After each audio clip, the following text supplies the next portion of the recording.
13 participants. Yeah, Ranjana, can you put your mic off, please? Yeah.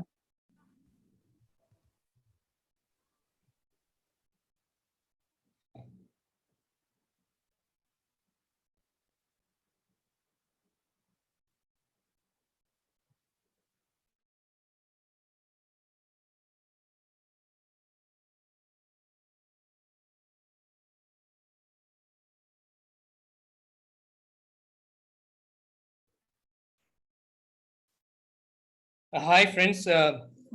My name is Dr. Patni, and I'm a part of Prestige Inspire Foundation uh, under the aegis of Atal Incubation Mission Indore, which is an incubation center made for startups to be incubated into that particular kind of environment. Uh, I have the proud privilege of having Amitabh Srivastava with us, who is a venture investor by himself. I'll do the introduction in a moment. Uh, this session is going to be very, very useful for all those who are keen to come into the startup space and look at getting a funding in a very appropriate manner through a very knowledgeable person, guided by a very knowledgeable person like Amitabh Srivastava. Amitabh, I'll take the privilege of doing the introduction. Let me do the honors. Formally, Amitabh Srivastava has over 32 years of wise experience as serial entrepreneur, angel investor, venture capitalist, and as a senior executive with MNCs. He has had an illustrious journey as advisor to Sienna Capital, which is a deep sciences and tech fund, member of Technical Advisory Committee of National Research Development Corporation, NRDC as they call, being a managing partner of IAN Fund and Indian Angel Network member between 2008 and 20. He has led a major nation building initiative in the form of a private limited company to commercialize IP from Indian R&D institutions through technology transfers, licensing, and through a lab to market venture fund, first of its kind in India from 2012 to 17. As an entrepreneur, he has built value for shareholders and successfully exited several businesses, raised several investments from institutional investors, HNIs, and self, several overlapping periods from 1992 to date. Amitabh has been independent angel investor, a member of IAN, and invested in startups across varied sectors. He's an entrepreneur in residence and on behalf of VCs and angels into the portfolio companies helped derive value with multi-bagger exits.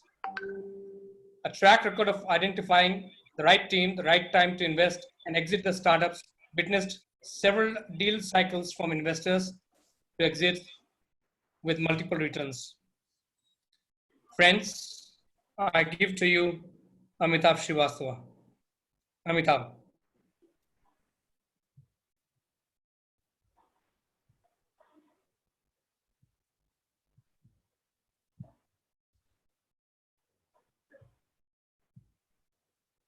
Can you guys hear me? Hi. Yes, very well. Hi, thanks for that introduction, Sanjeev, and good afternoon or good evening to all of you. I always look forward to talking to entrepreneurs because I find that every time I'm indulged in a discussion with founders, they end up really truly educating me, making me look at how I've looked at businesses in the past and sort of helping me change my mind, or for the better, of course. So I would be very, very happy as time progresses that you guys click on the chat button and type in your questions, or save it for later, and we can have the introduction. So towards the end, of course. So what I'm going to do is I'm going to share my screen, say a few words about myself in addition to whatever Sanjeev has said, and then we will move on. Just bear with me for a second, please.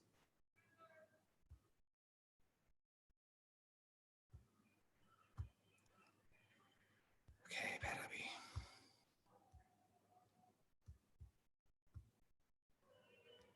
Okay, hopefully my screen has been shared. Just confirm for me, Sanjeev, if you can see it. Yes, yes, very well, very well. Awesome. Okay, thank you so much for that. So, I think my career, I'm a Bombay boy. I graduated from a college called VJTI. I did my mechanical engineering way back in '86. And since then, my career has had three overlapping spells.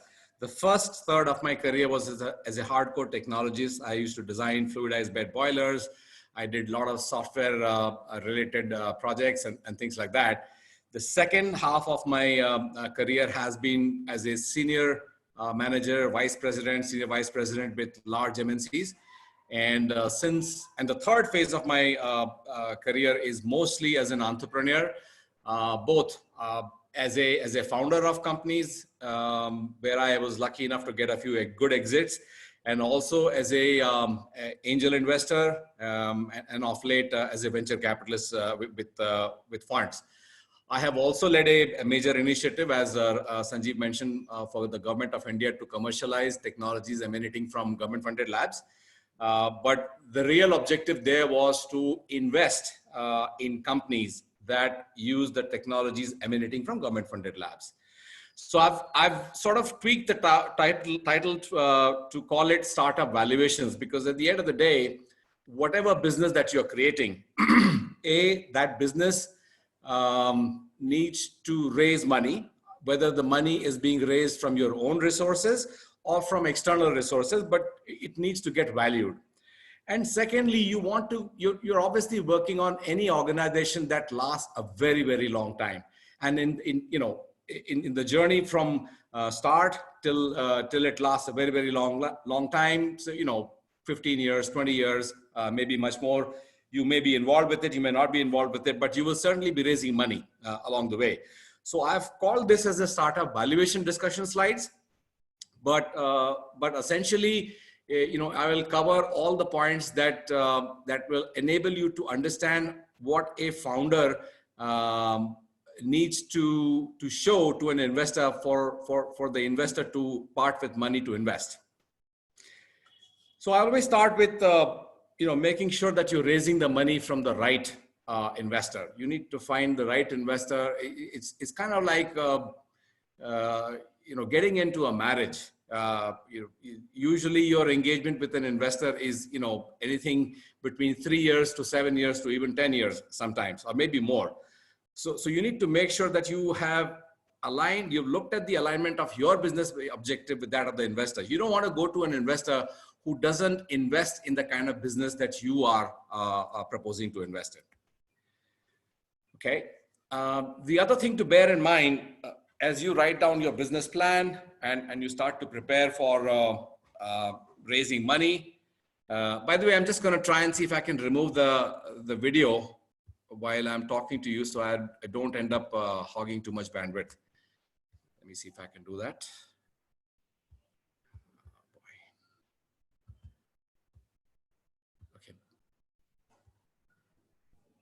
Okay, I'm going to stop the video. Sanjeev, just confirm you can still hear me, right? Yes, very well. Very well. Awesome. Okay, great. So the thing I'd like you to consider as you try to raise money and you're successful or not successful is that beauty, the identification of beauty in your business is in the eye of the beholder, which is nothing but the investor. By the way, an investor, you could also say beauty is in the other investor / your future employees. You'll have a challenge in trying to hire people while you may not be able to pay them very high salaries. So you want to make sure that what you're creating is a thing of beauty which is appreciated by the investors, by your future employees, and so on and so forth. So typically, investors want to make sure that there is some proof of concept which is on hand before they start to make an investment. If you just go to them with an idea, my typical response to a founder who comes to me saying that, look, I have an idea, will you invest in me? I basically tell them to look, if you have an idea, please write a book, get it published. I'll go to a shop and buy that book. but I'm not really going to invest in a business which does not have something to show. A, the business plan, and B, some traction. You need to show me some traction, at least for an early stage investment. People would like to see some traction on hand. Obviously, if you are a MF Hussain who's going to paint a nice painting and you just come to me, then I will blindly just put the money and say, Mr. Hussain, whatever you want to paint, I will buy it. So let me start with an example to illustrate how valuations can be done, what is pre-money valuation, what is post-money valuation, and so on and so forth. So take for an example that you and the angel investor have agreed for a 25% stake in your company against an investment of 250K, which is, whatever that amount is in rupees is. You could even replace it by 2.5 crores. But let's go with the example here, 250K US dollars. So what does it mean? If 25% attracts 250K, therefore 100% will be equal to what? Okay, so the answer is if 25% is equal to 250K, then 100% must be worth $1 million or 1,000K USD. So clearly, if you look at this this pie chart, the investor invests 250K and is given 25% equity. Therefore, the perception is that the company prior to the investment must be worth 750K, which is also known as the pre-money valuation of the company. So the 750K perceived value of 750K plus the 250K of cash is a post-money valuation of $1 million. Okay, I hope that's clear. If not, you can post a comment, and then Sanjeev can stop me because I'm not looking at the chat box. Then we can proceed. Okay, so I hope this is very clear because this is an important concept for you to know. All right, now what should your story sound like? What should you say in your business plan when you're making the presentation face to face with an investor? You want to make sure that your company is perceived to have been worth 750K, so that when 250K is invested, your company gets worth post money of $1 million, which is the whole of this circle over here. Okay. All right. Now, when you're telling your story, either through the business plan or through a physical talk, there is a tangible part of your story and there is an intangible part of your story. Both must be perceived to have been worth 750K pre-money, so that when 250K is added, the company is worth about $1 million. Now, what's that tangible story? Tangible story is anything which is largely can be verified or can be diligenced. So those are all tangible stories, such as traction in your company, how many customers you have, or how many people have sort of given you letters of intent to buy your business and buy from you the product that you're trying to sell. And obviously intangible is something which is hard to diligence or hard to verify. Okay, and believe. So clearly, as long as you're telling a story which is largely tangible and it has less intangibility, then that investors will tend to kind of believe you a little bit better. Now, I'm going to get into the nitty-gritty of what it takes to sort of for an investor to look at you. I hope the screen is very, very clear. The 5 major things that I have put over here are not in any particular order. Okay, so I mean to say that if you take any one point, it connects to all the other 4. So if you start from the team, then you would look at, is the team capable of identifying the right market? Is the team capable of creating the right solution for the problem that they're seeking to solve? And is the team capable of providing exit or the returns to the investors, and so on and so forth? So each point you can take and draw a line into any other object and sort of see whether they make sense. Okay, I'm going to go into some of this very clearly. And obviously I will be talking about each of these points as I go forward and sort of unveil to you, what do investors think? So team, obviously you want to make sure that you have a team that is, the founding team, is mutually exclusive, at the same time is collectively expansive, or known as MECE, M-E-C-E, mutually exclusive and collectively expansive. So somebody is a guru at marketing, somebody is a guru at technology, somebody is a guru at operations, and so on and so forth. And the market kind of refers to how well you have studied your addressable, obtainable market, and so on and so forth. At the same time, you have studied who are the other players in that market. Whether you've studied their competition or not. Many founders come to me and they say that they have no competition. Now, what happens is, when you tell me that there is no competition, on one hand, it's a good thing, but on the other side, I worry as to why there is no competition. Why have people chosen not to enter this your industry? Is it because they don't think that it's a great idea, or maybe they haven't really discovered, and you're the first one to uncover that? And but you should talk about this with your investor to say how well you know the market. In fact, you should be seen as a guru in the market in which you are seeking to participate or offer your products and services, and so on and so forth. So the more you are seen as educating the investor on things that they may not know, obviously this makes an assumption that you're going to the right investor in the first place. Remember, I told you that you need to explore the alignment of your business objectives with that of the investor. So obviously you've gone to the right investor, but the more you are seen as sort of educating the investor beyond what he or she may know, the better you're perceived.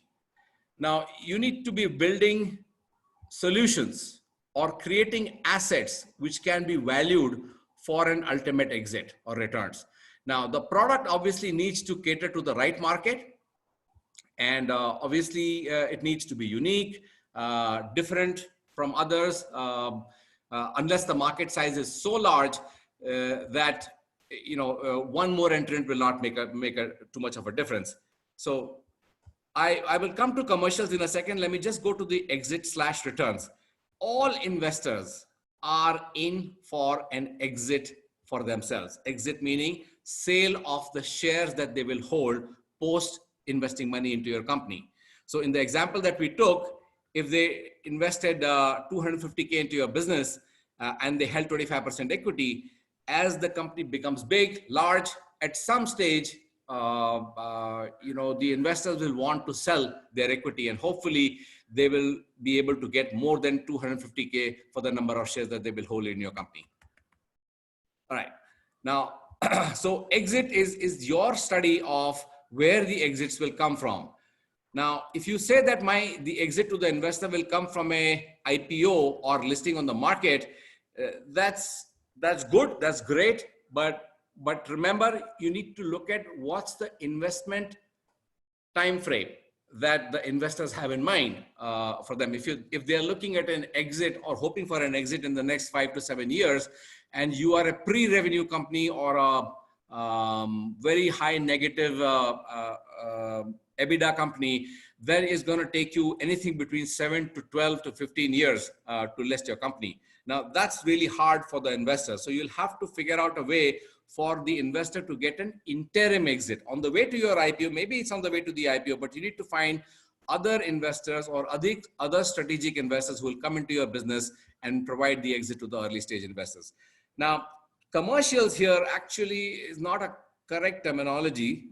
It should really be using something else, but let me just try and explain what I mean. So here, everything is about traction. How much business traction have you acquired? What are the key performance indicators of your business that you're tracking? For example, you may be tracking daily active users or monthly active users. You may be tracking your, if you're a lending company, then you may be tracking how many outstanding loans are out there. If you are a product company or a SaaS company, then you may be looking at, what are the revenues that you're sort of accumulating and so on and so forth. But the commercials also includes the terms of investment that you're seeking from the investor. So sometimes a deal does not go through because the terms of investment being offered by you or being negotiated by you with the investors are not favorable to the investors. So I hope that this gives you a deeper insight into all the things that we look at. Now let's look at what are KPIs. I've given a dashboard of a car in front of you, but the idea is not to train you how to drive a car, but to really look at how drivers of a car look at the right part of the dashboard in order to achieve the objectives for which they are driving a car. So if you're driving a car for a race, then you will look at one part of this dial. Yeah.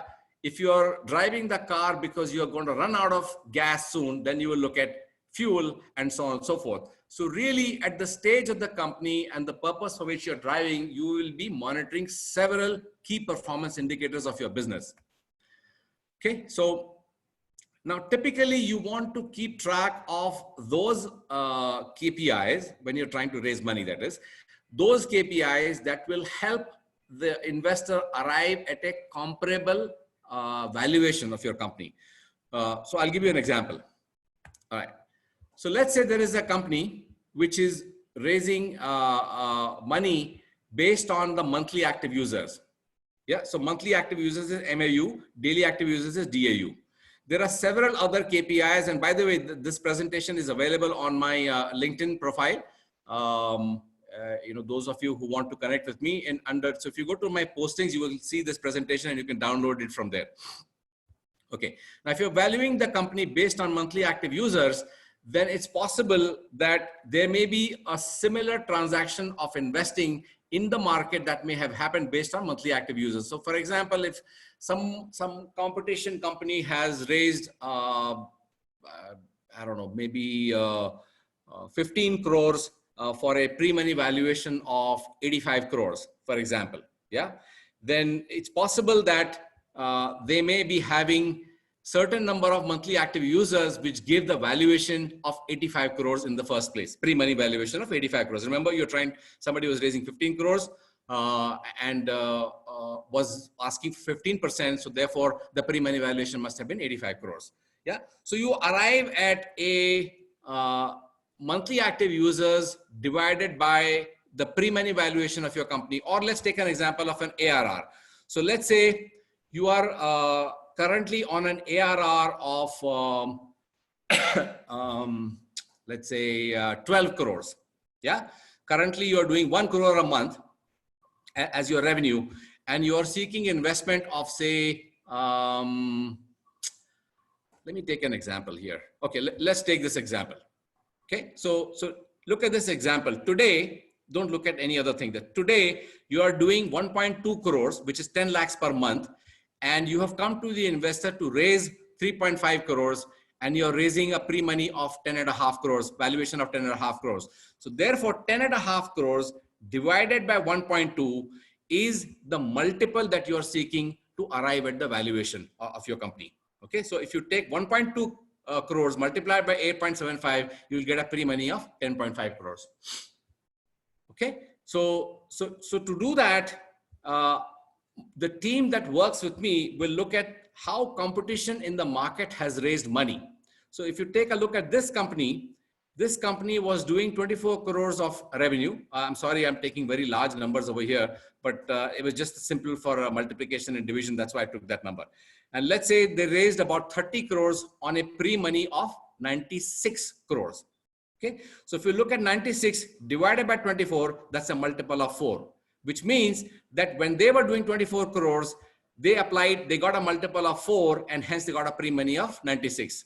Another company got a multiplication, a market multiple of valuation of 5.78 and the industry average is say about 4.29. So if I apply 4.29 to your company's multiple and multiply that to 8.75, I will not get a pre-money of 10.5 because 3.5 multiplied by 4.29 is a different multiple. Yeah. Different from 8.75. Okay. Which is how this valuation will be arrived at. But so though I'm not going to go further into this one because this is a fairly complex thing in terms of how really valuations are done. valuation estimation, by the way. It's not really the true reflection of your valuation. It's a valuation estimation and how much equity they will hold and so on and so forth. But you can look at the Excel spreadsheet, which I have provided on my website to get an understanding of how valuation are done based on market multiples. Okay. So, how am I doing on time, Sanjeev? 25 minutes. Okay, I'm going to take another 10 minutes and try and see if I can open it up for a Q&A. All right. So maybe you can go a bit faster, not on the spreadsheets, but on the attributes part, Amitabh. Sure. So I think I'd like to spend some more time on, what is likely to be investable through equity. But before that, I will talk a little bit about what is less likely to be investable through equity. Guys, please write down your questions on a piece of paper or on the chat so we can take it up later. So if your business requires money only to run the operations of your business and not create, the money is not going to be created for creating the asset or the product. If you're just going to use that money for paying salaries of your employees or the rent of your business or your traveling expenses or your telephone expenses, then that's called as working capital, and really you should be raising money through debt and not through equity. If you're a single founder or a family business, we do look at single founder companies. We do look at husband-wife team for family businesses. Well, I don't want to call them family businesses. If it's a family business, it's less likely to be investable. But if it's a single founder, but a husband-wife team, then we will need to look at further into how they're going to mitigate the risk of either the founders falling apart or the single founder falling sick. So you want to make a look at that. If your shareholding at the time of raising the money is very, very low, we as investors don't like that. We want the founders to make a lot of money and that they should have a significant portion of the business owned by them. If the valuation expectation that you have from the investor is misaligned, then again, you're less likely to attract our investment. Now, unit economics, I can get into this at the Q&A session, but essentially what unit economics means that for every single sale of the product, are you making money at that level? At the company level, you may be losing money because you have hired more people and so on and so forth. But if you look at the cost of goods sold and subtract it from the sales price of each of the items, then you should be making money at least at that level, because otherwise the business becomes unsustainable.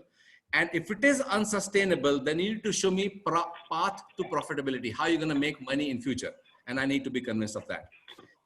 If you are raising money and bulk of that money is going to go towards purchasing of a large asset or a capital expenditure, then those attract very less equity. So let's say you are raising 2.5 crores and 1.5 crores is going to be going towards purchasing of a land, for example. Now that's really not something which attracts equity investment. If you are a services only business and have not built a brand, again, it's not something that attracts the equity investors. If the kind of products that you're building, the variety of products that you're building are not aligned towards a single buyer of your business, that is, when your business is ultimately going to be sold, you want to make sure that all the products and all the assets that you're creating are aligned towards a single exit provider. Now, if there are no clear exit routes for the investor, again, that will attract, that will not make your business attractable for investment. So we looked at what's not attractive for an investor. Let's look at what is attractive for an investor.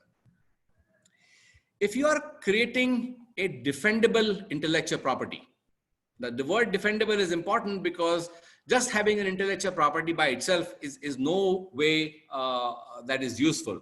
If it is defendable, let's say, it is truly unique and you have a patent that cannot be surmounted, or the wording of the patent document that you've created is not something which is easy for your competition to surmount, then that's a defendable IP.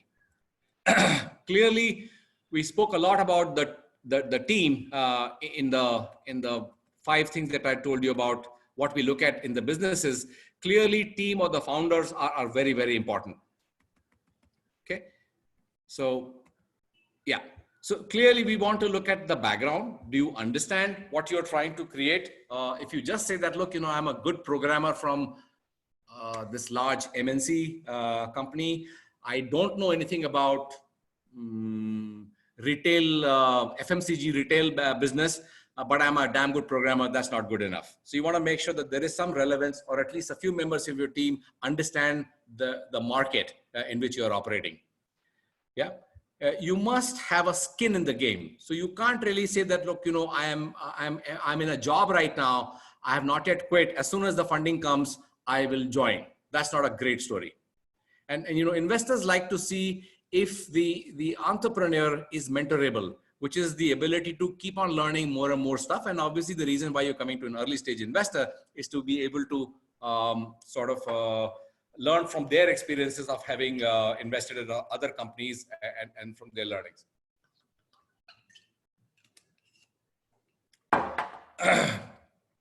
You need to make sure that the market in which you're operating has enough headroom for growth of your business, which also means that if you made a mistake, and many people do make a mistake, and if you try to pivot your business, which is you change your business model and so on and so forth, there is still enough headroom for growth.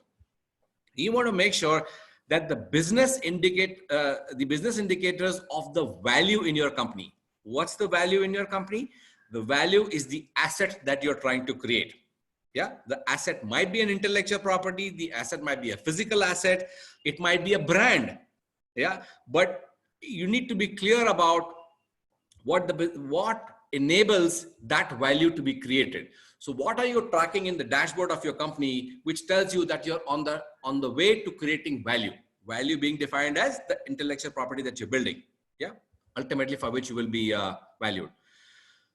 You do want to make sure that you've come to an investor when the product market fit has been established.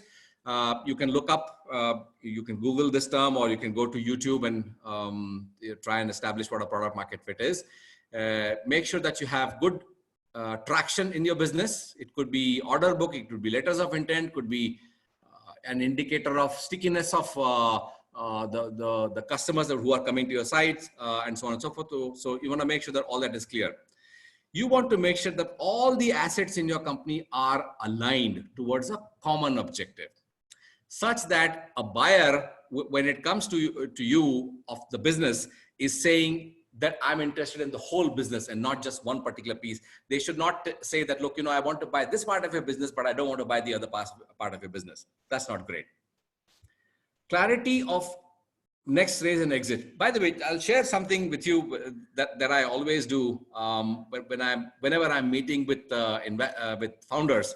And obviously, we don't make investment decisions based on one meeting or two meetings. It is typically anything never less than 7 to 10 meetings before we make the call to invest. It may be in quick succession, of course. We might do it a period of 15 or 20 days, but to issue the term sheet, we will need to meet you every now and then, every so often, and to get to know you really, really well and how your business plan, and question you on each and every item in your business plan. Now, at the end of every meeting with the founders, I ask myself a question. Today, do I feel that this team is capable of raising the next round? This is very, very important for you to note. Today, at the end of every meeting, today, do I feel that the team is capable of raising the next round? Will they be able to do it, along with, of course, the market being big, the product being great, and exit opportunities being there, so on and so forth. Okay. Now, there is another item over here where the buy is better than the build for the acquirer. This is important. If the company that is going to buy you, for example, let's say you're building a business which is in lending space, and you are saying that this large NBFC will buy you. The large NBFC will have to consider whether they should just build this business rather than buy you out. So you need to have something which is unique for the reason for which they will buy you. I spoke a little bit earlier about healthy cap table, but we will take this as part of the Q&A. And at the moment, I'd like to stop here. We can talk about term sheets in case the questions come up, and I will be happy to share many. I have many other things that I can share with you. So Sanjeev, at this point in time, I'm open for questions. Thanks, Amitabh. It's fairly not possible really that you can put all your knowledge, experience, and understanding of the domain in a few minutes. But for whatever you have done, I think it's kind of fair attempt. Let me also ask you kind of few things personally on behalf of the viewers. Firstly, can you just give kind of an insight on what are the different levels at which the investors or the VCs operate? I mean, some are kind of early stage, some are kind of subsequent on a growth level. Since we are talking about startups now, so there are a variety of startups. Some are on very embryonic at a very ideation stage. Yeah, probably you can develop on this.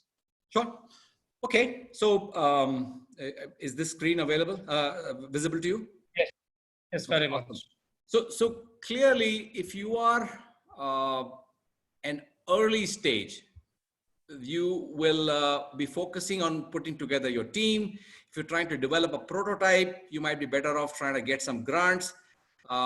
When you start to get some traction in terms of visibility to your customers, either by way of selling your products or by way of how actively you're engaging with them, for example, daily active users or whatever that might be. Yeah. Then you go to an angel investor. Now, typically at this stage, you would be raising, at least in India, you would be raising monies from 50 lakhs to about 3.5 crores. So that's typically an angel investment stage or a seed stage. Yeah. As you start to get more than one customers, and let's say you've got 10 customers or 20 customers, or maybe you're for a SaaS company, let's say you're reaching about 100 customers. Now you want to scale up. Then you go to the VC funds. Yeah. By the way, all this is private equity because it's not listed, so it's called private equity. But we call the angel investment as angel funding. Which is between 50 lakhs to say about 3.5 crores, or sometimes even 5 crores. Now, venture capital funds, they are all SEBI registered, at least in India. And if it's a foreign fund, then it's probably registered somewhere else. Yeah. In which case you will be raising anything from say 7 or 8 crores to about 30 or even 50 crores. That's the kind of money that you look to raise from venture capital. Some VCs, late stage VCs could also be looking at investing anything around say 70 crores or even 100 crores plus. Now, when you're trying to get to a stage of expanding or now some of these scale up and expansion, by the way, they are all sort of overlapping. Okay. You want to get to a PE fund when you're raising serious funds to essentially either do a strategic sale of say 3,000, 4,000, 5,000 crores, or you're trying to list your company. That's when you go to private equity funds. I hope I've begun to address this. And again, you should Google all these terms or you go to YouTube and search them. Sanjeev? Thanks, Amitabh. I have kind of a few questions having aggregated some of the ones which are listed around and some what people have already sent to me. And probably I can take some of the questions which are sent to you also. So let me shoot one at a time. Amitabh, in your opinion, with your vast experience and illustrious background and deep diving into technology as well as funds, what kind of verticals, what kind of technologies get a kind of higher preference or higher valuation from the VCs? I mean, some of them might be kind of shallow, some of them might be really hard kind. So in your opinion, what are the hot ones which get a preference and a higher valuation?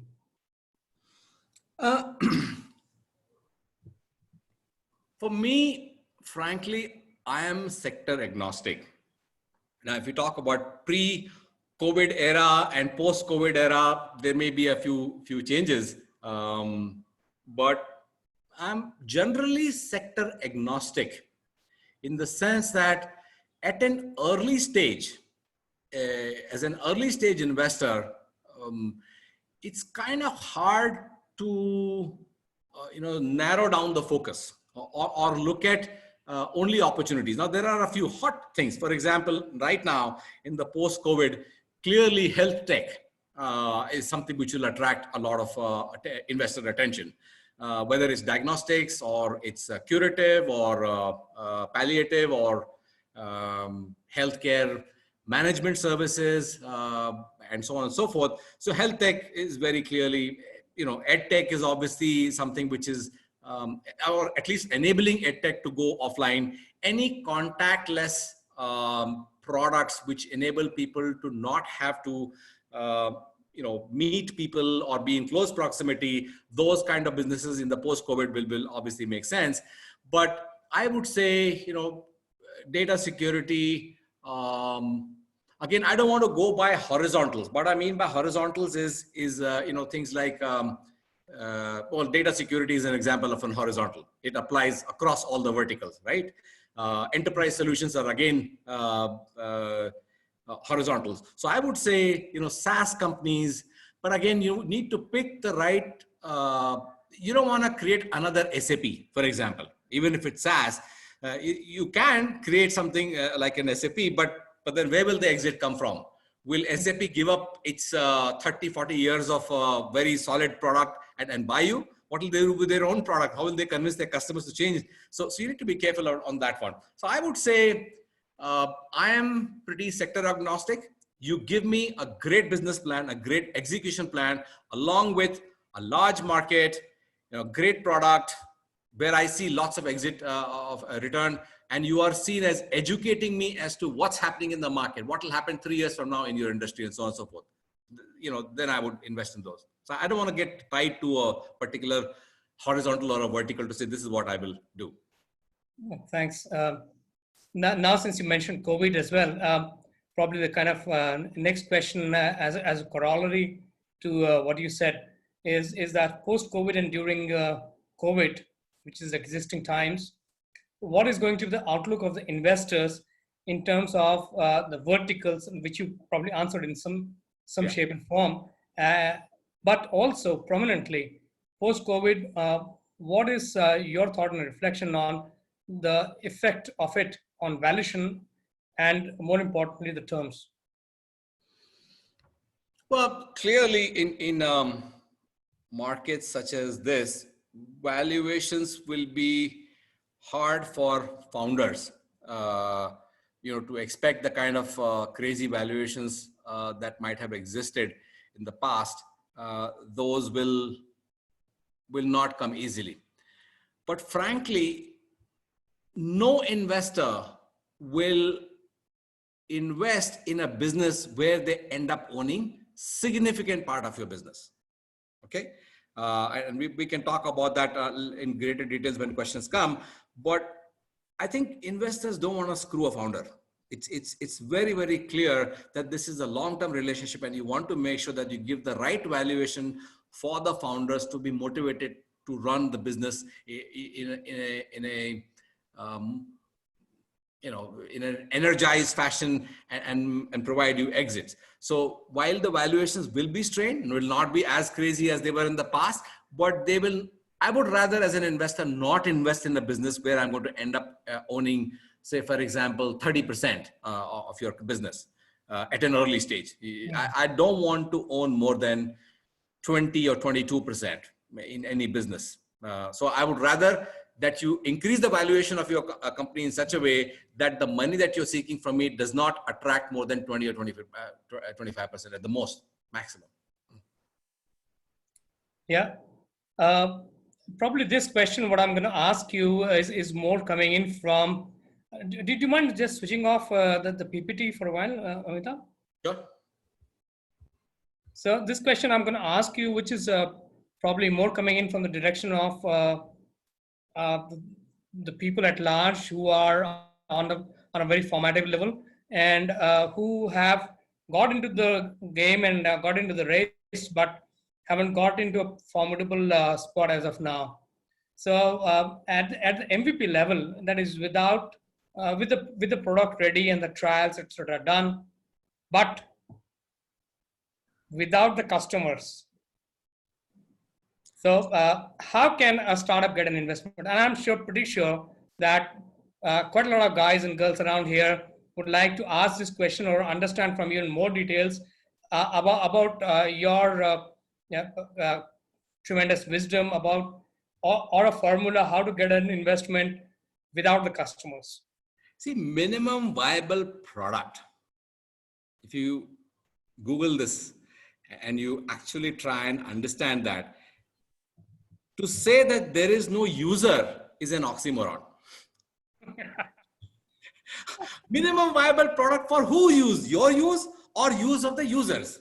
Well, let's say for the purpose of conversation, let's imagine that a startup has done the trials, but hasn't got the kind of money or the strength to go out to the customer and reach out. Then in that case, what is the way forward? No. So look, I think MVP is a far more deeper meaning. So let's just say that will an investor look at investing in a portrait being created where the painter hasn't even started painting? Okay, now that's a problem.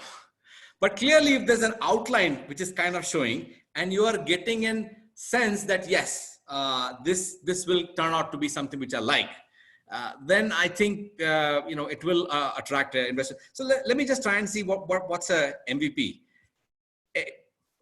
I think it should be endorsed by the market. Okay, the market should say that there is a need for this.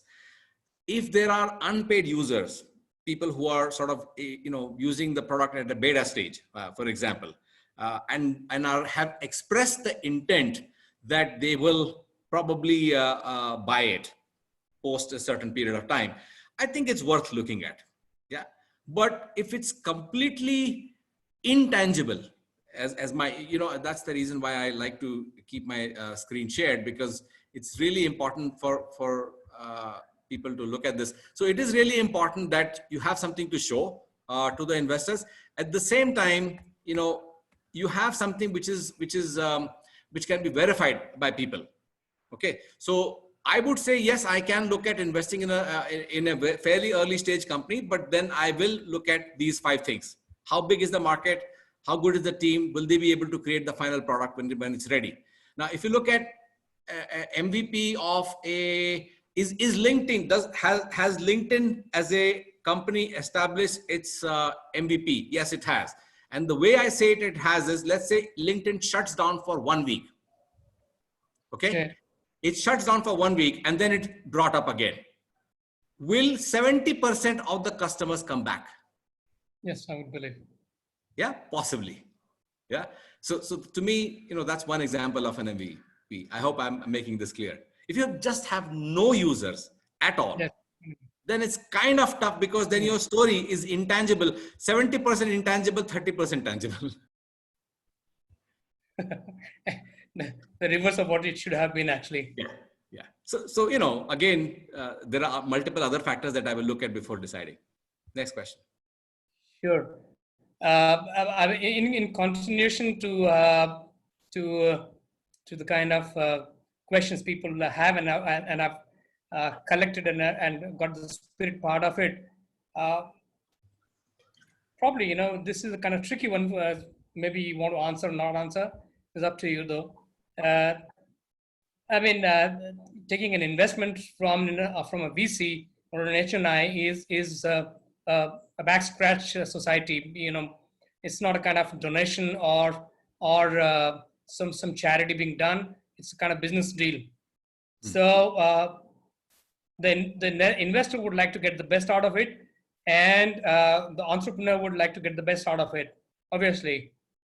So in your opinion, since you have been on both the sides, I'd like to ask on behalf of all the kind of startups or the budding startups and the aspiring startups, what are the cautions that you would like to advise while negotiating an investment with a VC? I'm putting you on a spot.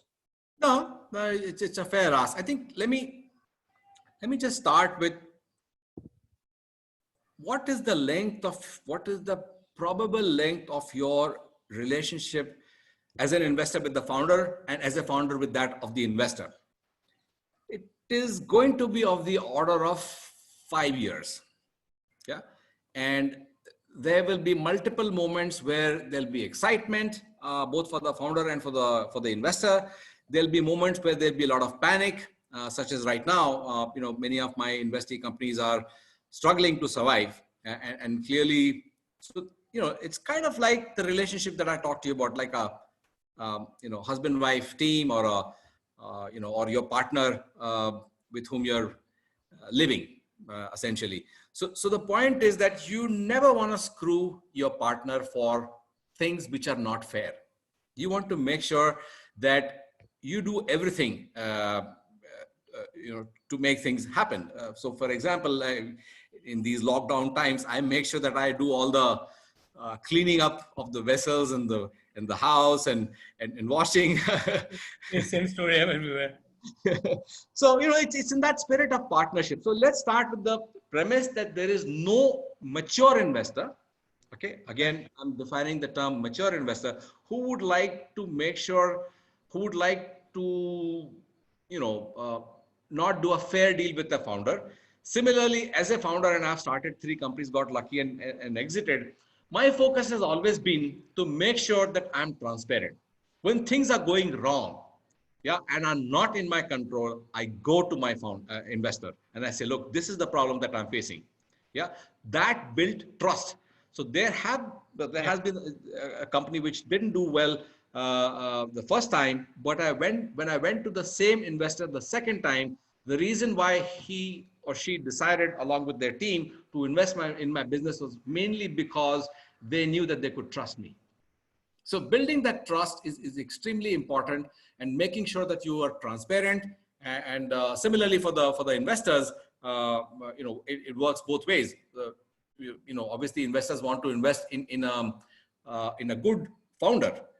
Just like you as founders are looking to attract money, we as investors are under pressure to deploy money, because we have taken monies from our investors to deploy and give a return to them.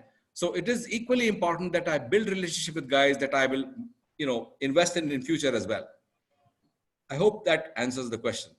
I think that's very clear from your standpoint, plus from the standpoint of the startups, that one needs to be fair and transparent, and not have a kind of an agenda and a high ego. It is not transparent. Agenda which is not transparent is not acceptable. You must have an agenda which is transparent. So again, this question is from the heart of people around here. And I would imagine that, this resonates a lot of sentiments, how people or organizations from Bangalore or Pune or Delhi would look at other counterparts. I'd like to know if there is a kind of a difference in the outlook of the VCs for considering an investment in a startup from Bangalore or Pune to those at either places like Indore or Ujjain or similar kind of towns, which are B category or perhaps C category. Because on and often we find that the kind of traction people can generate or the kind of attention people can get from the VCs or even the kind of institutional investors or HNIs sitting at those kind of towns like Bangalore is far more, for some reason, some strange reason, although the excitement in the organizations or excitement in the concept is kind of similar, or even the kind of commitment is similar, but the traction they can build up in terms of getting the attention from the investors is perhaps not the same. No, I got the question. So that is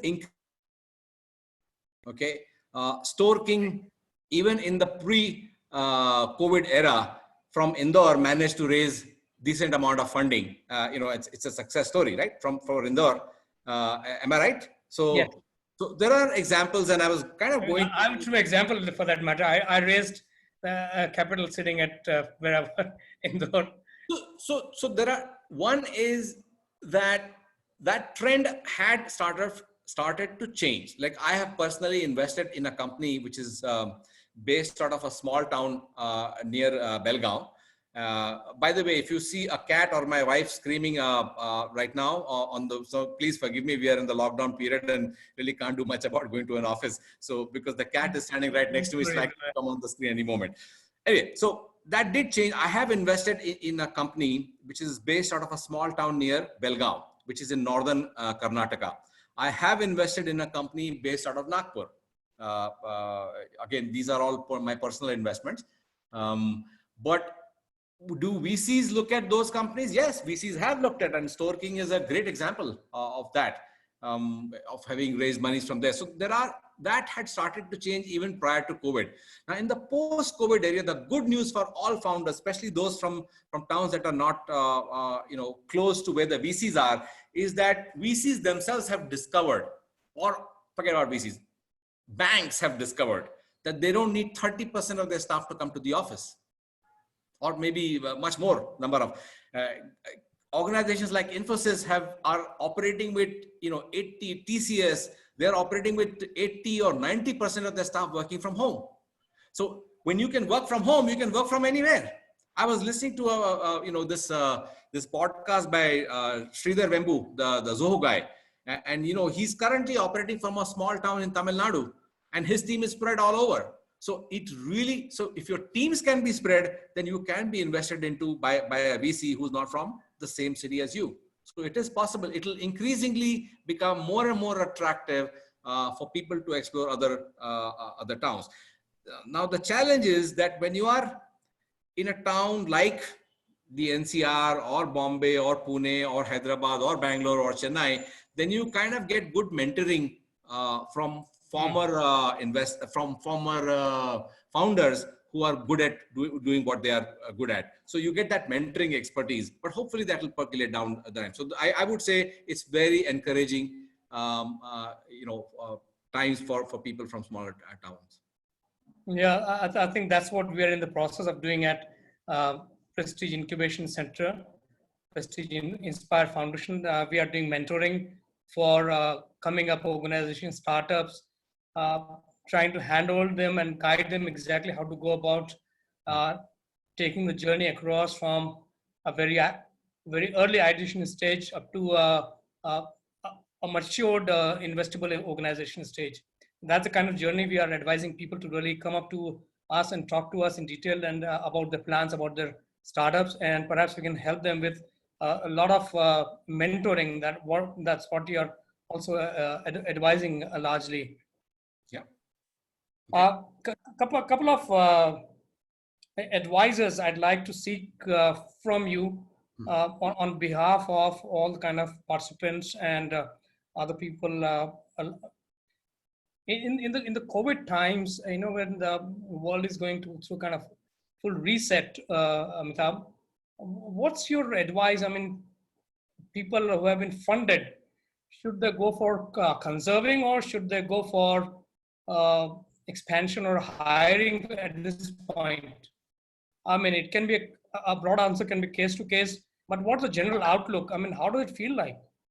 Early stage, cash is king. Okay. Okay. So it is important for any company, actually, at whatever stage, is to make sure that there is enough cash available for them to last their ability to raise the next round of money. Okay. In general. Okay. The other thing that I always share with any of the startup founders, whether you're creating a not-for-profit organization or you're creating a for-profit organization, you want to make sure that your company lasts a very, very long time. And in order for you to last a very, very long time, you can't afford to lose good employees. You can't afford to lose good customers. And so not having cash is not a great thing. So you want to make sure that you have great cash. Now, depending on the industry, if you are in something like a ed tech, you could be making a lot of money. So if you're an organization that's enabling schools to reach their students, you could be making a lot of money, in which case you can afford to spend more money. But keep your eye on the cash. And when you go to my LinkedIn website and you kind of look at the presentation that I have, there is one particular slide on cash flows and fundraising amount, which I'm showing you over here. You need to kind of look at as to decide how you will keep track of, how much money you need to have, and then, how that will impact the valuation of your company at that stage. Next question. I have a very pointed question from Dr. Anil Bajpai. Dr. Anil Bajpai is the CEO of Prestige University, which is coming up now. And he wants to know what is the future of all the Chinese funding in the Indian startups? Good question. I think I'm assuming that this is in light of the recent change in the FDI norms by the government of India. I think we should await the details of this FDI notification. By the way, it's not something which has been put into effect. It's really a notification, and I'm sure that somebody is working behind the scene. As a founder, okay, you need the kind of source of fund which will enable you to raise the next round of funding. Yeah. So in general, I would say it's okay to raise the money from whichever source, as long as it is legal. It is within the law of the land. I don't see any problem with that. The intent of this change in the FDI notification, the notification which has come out, which proposes to change the FDI, is to really stop mostly the listed companies from being sold in an open market. Yeah, there may be some other reasons. There may be some political reasons as to why they're saying it. But clearly, if an investor from China or from a not so friendly country is investing in, for example, hospitals, what's the problem with that? Or with schools, what's the problem with that? The question is, what is the shareholders agreement going to say when they make the investment, which gives them the right, which could be counterproductive for the business first, and obviously, well, for both the business as well as the country. Yeah. So first of all, this is a notification which has come from the government of India. We need to await the details. Yeah. Secondly, I don't see this impacting the early stage companies that much, unless of course it is in a defense area or a IP which is being generated, which has an implication of a strategic importance to the country. Great. I think we are just in time to really complete the conversation, Amitabh. And before I ask Dr. Ranjana Patel to come in to express herself about the conversation and express her gratitude, I'd like to much appreciate all the kind of efforts, all the kind of a kind gesture to really help out the startups in this part of the world, and try and give them your words of wisdom to make sure that your contribution will be counted as a very valuable piece of advice. Probably I can take the liberty of saying that if they want to really get in touch with you sometime, probably your email ID is there, and with your permission, I can ask them to get in touch with you directly, or they can write to me, and I'll make sure that I take it forward and approach you to have kind of fair evaluation done of the proposal and the proposition. Also to try and make sure that it gets kind of right piece of advice. So what if it's from Indore? No, I'm very happy to do that. And guys, please reach out to me anytime through LinkedIn or direct email ID. And I'll be very happy to listen to you and to your business plans and so on and so forth. I may direct you to some people working for my organization, but I will certainly try to respond to each and every messages from you. Great. Ranjana, can we do you want to come on? Yeah. Hi, sir. Hi. Can you come on the mic Yeah. and the So, yeah, you have to start the video, sir. You have muted my video. I think I'm audible. okay, go on. Yeah. Yeah. Hi, sir. So it was wonderful attending the session, and we are very happy. 100 plus participants have attended the session. And while the session was going on, we got a lot of requests on our email, WhatsApp, and even on Facebook that they're not able to join because of the limitation of the number of people joining in the session. So we are also on Facebook Live, and where also a lot of people have attended the session. It was really a wonderful session, and our startup definitely got benefit out Ranjana, you're it, breaking and up. there are around 15 questions with so these questions also is it stable now, sir? Yeah. So- Yeah. So these questions also will be forwarding it to you, and it was really a very engaging and energetic session. We all enjoyed it, and definitely looking forward to your mentorship and guidance to our startups, and really wonderful interacting with you, sir. And on future few topics also which our startups want, we would like to engage you further also for the session. So extremely thankful, and on behalf of AIC Inspire, I would want it to be a continued association as well.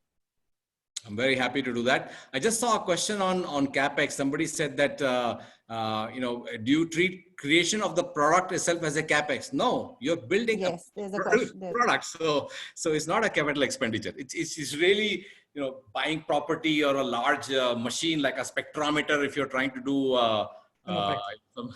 so it's those kind of expenses. Why don't you rent versus buy? That was the reason why I had to kind of put that. Okay. Great. Thanks, Amitabh. Good to have got you back. Keep healthy, keep safe, everyone. Do make sure you observe all the kind of instructions those come out from the government from time to time. Make sure you don't venture out unnecessarily. Keep your intellectual power under your safe custody of your head, and make sure that you also help in your household matters. Thanks very much, I'd everyone. just like to add one thing. For all those questions that are not been answered in the session, we are definitely going to take those questions, and we'll try that they all are answered either by Amitabh sir or Patni sir. Whatever is possible, we'll try to help you out. So because of the limitation of the time, we have not been able to take those additional questions, but we'll definitely keep track of it and we'll answer you. So thanks a lot for joining in. Thank you so much. Thank you. Thank Good you. luck, Bye, guys. everyone. Bye.